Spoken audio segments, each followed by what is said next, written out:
So, what are some common misconceptions in criminology student?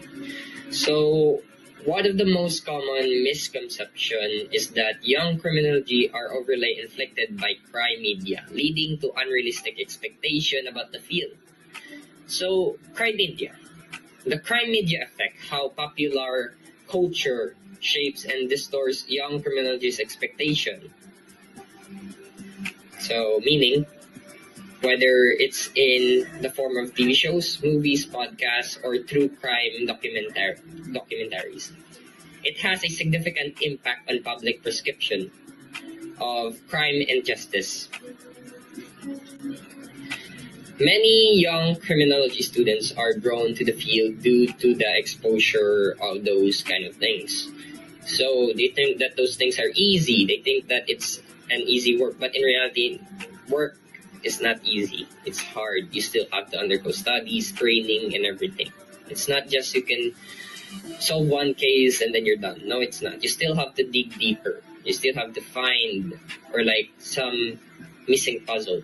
So this discussion explores how crime media influence young criminologies, the misconception it creates, and the reality of the field. The influence of crime media on young criminologies.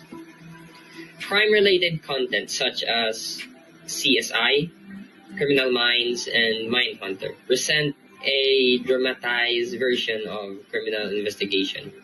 Forensic science and criminal profiling. Those portrayals often emphasize action-packed, high-tech crime solving, which can create a vision of the law enforcement or the government. It creates something that you won't expect in a real work or in a real job one day. So those are some misconceptions. So how can we avoid those things? So we can avoid those things by, first of all, learning and studying the correct way of how they do it in real life. And also finding out or digging deeper in every case, because in every case, a case is never solved if there is still one missing piece of the puzzle. It's never that easy. People say it's once the case is done, it's done, but in reality, no, it's not. You still have to go deeper on finding more evidence, keep on finding, on solving things.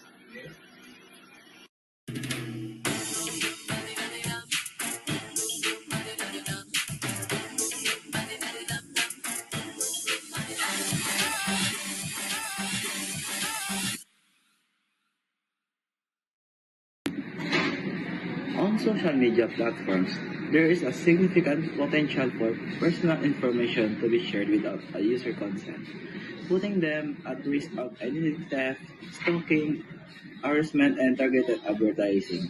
As users frequently unknowingly disclose details like location, contact information, and personal habits through their posts and interaction, which can be easily accessed and exploited by the malicious actors or even harvested by the platform itself for commercial purposes.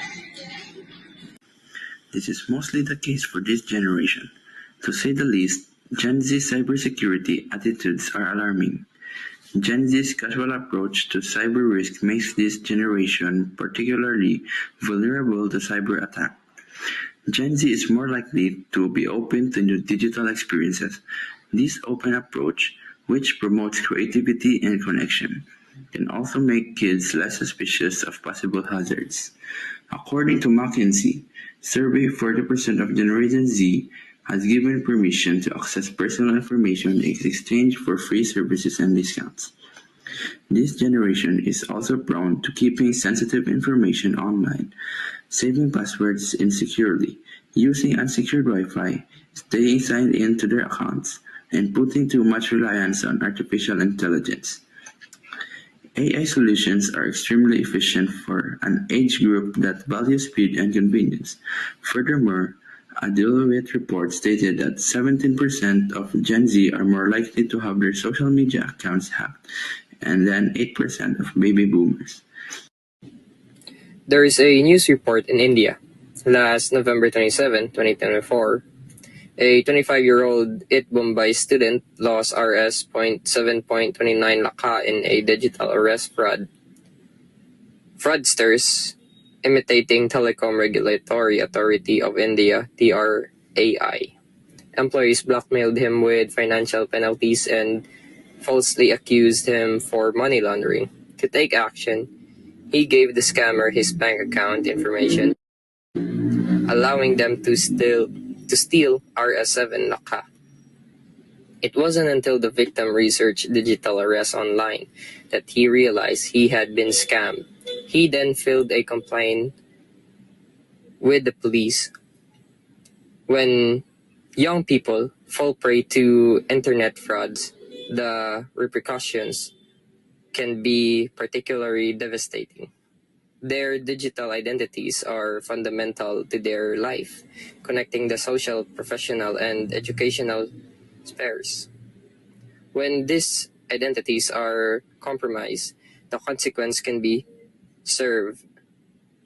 A single breach can result in several accounts being hijacked, financial losses, and tainted online reputation that is difficult to repair. Here in the Philippines, there's a law that concerns cyber attack issues.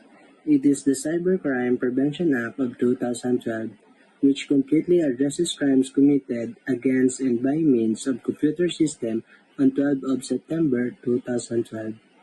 It includes penal substantive rules, procedural rules, and also rules on international cooperation. So, with all that being said, here are some of the safety measures in order to keep your safety while surfing on the internet. So, first is to use a strong and secure passwords for all of your accounts. Second is to be vigilant for suspicious links, attachments, and downloads. The third one is to update an antivirus software regularly on your phone or any of your devices. The fourth one is to be alert and aware. And the fifth one would be being knowledgeable about using a computer and how to act online and on the internet. And the last one is to always think twice before sharing anything online. As a criminology student in this generation, it is really essential for us to know these kinds of issues.